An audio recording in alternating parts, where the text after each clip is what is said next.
Hello, everyone. This is Suzanne Knabe-Nicole from Police Science Doctor. Still with a blocked nose this week. It's only temporary. At some point, it will finally be over and I'll be able to breathe and sound normally again. Anyway, welcome to Police Science Snippets. It's basically one of the ways that Police Science Doctor, as in myself, tries to bring research findings in criminology, policing, science, evidence-based policing, investigative psychology, forensic psychology, to the actual law enforcement practitioner. There is no established process of bringing those research findings to people who actually work on the front line. So that is what Police Science Doctor tries to achieve. And the police science snippets are one of the ways in which I do this. So basically, I go through research findings and try to find ones that are quite practical, applicable, that I think will be of use to some of you straight away. You guys obviously work in very, very different roles across the globe, and it's not always possible to find something that is specifically suitable for your role. However, if you keep tuned in and just review all the police science snippets I've published so far, 140 now, hopefully there'll be something of there that is of particular interest to your role. If you join the Police Science Doctor email list, which is free, you get access to all the previous snippets on PDFs, so you can just download all of them and see which ones are of use to you. There's always a link to the original research in those emails and on the PDFs, so you'll be able to go to the actual source of the research. Whether you can then read the whole document or not is unfortunately beyond my control. That's down to the publisher of those journals. However, I think this week, all the 3 snippets and all the 3 articles are actually open access, which means you can access the full article. So to get onto the email list, just Google Police Science, go to my website, Police Science Doctor, and enter your details into the form that pops up or that appears at the bottom of each of the pages. So the snippets for this week are, firstly, use of force simulations. Reality-based simulations test the effective use of complex combinations of use of force-related skills during dynamic encounters typically faced by officers in the field.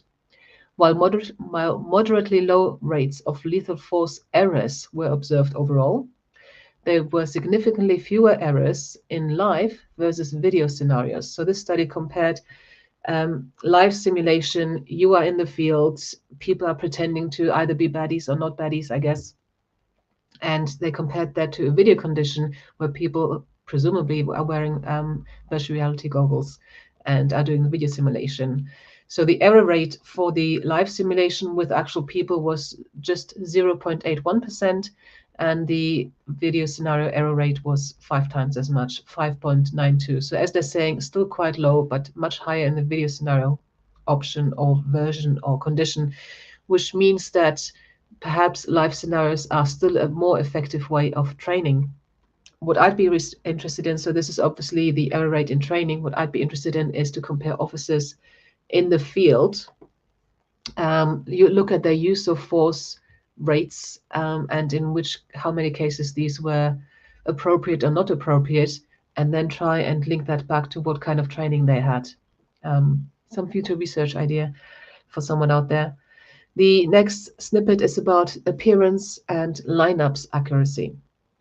When the appearance of the target, so that's the perpetrator, changes, so for example, they have stubble or they don't have stubble when they did have stubble whilst the witness was, or the victim was actually seeing them during the crime, or maybe the hair length has changed, they are less frequently identified correctly, which makes sense. Okay, that's quite intuitive. Correct identifications were made more frequently when the targets were positioned early on rather than late in the lineup, and incorrect foil identifications were made more frequently when the targets were positioned later rather than early.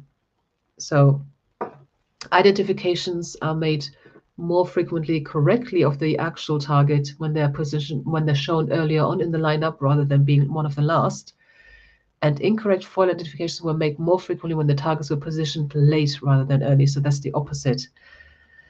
So when they're trying to put someone in who's not actually the perpetrator. So the next one is about victim age and attorney. So this is about children having experienced child sexual abuse, and to what extent and when attorneys, so there's defense attorneys, use rape myths and sexual abuse myths to try and discredit them in front of the jury. I've got an emotional reaction to people who do that. not only perpetrate the crime, but also who then try to try to destroy the child victim, especially in the trial. But I'm not going to go into that. So myths about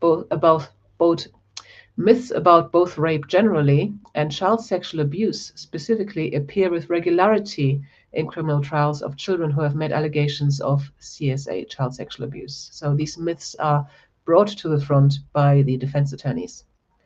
Attorneys use CSA myths, so these are disclosure myths, extent of harm, a child's positive relationship with their perpetrator, and the presence of witnesses, regardless of the age of the child. However, the probability that a child would receive a rape myth-consistent line of questioning increased with the child's age. So rape myths specifically are force and resistance, motives to lie, victim precipitation, and character issues. So these rape myths are more frequently brought up by the defense attorney when the child is older. However, general CSA myths are brought up whatever the age of the child is. So hopefully there was something in there that was of use to you. If not, remember, there will be something in all the other previous snippets that you have access to when you subscribe to the free Police Science Doctor email list. So you get an access password to access the read page on the website, and you can download all the snippets as PDFs on there. So I hope this was of use to you. And if not, there'll be something in the previous week. And until then, bye-bye. Thank you for watching. I hope you found this content useful. You can get access to each episode's transcript with key learning points, timestamps, and references if you get yourself onto my mailing list. Just go to the main website on policesciencedoctor.com, and on the bottom of each page you will find a sign-up form for notifications of new content. Just enter your first name, your preferred email address, and the type of organization you work for. You will not get any spam. This is just for me to let you know about new content and for you to get access to all the transcripts.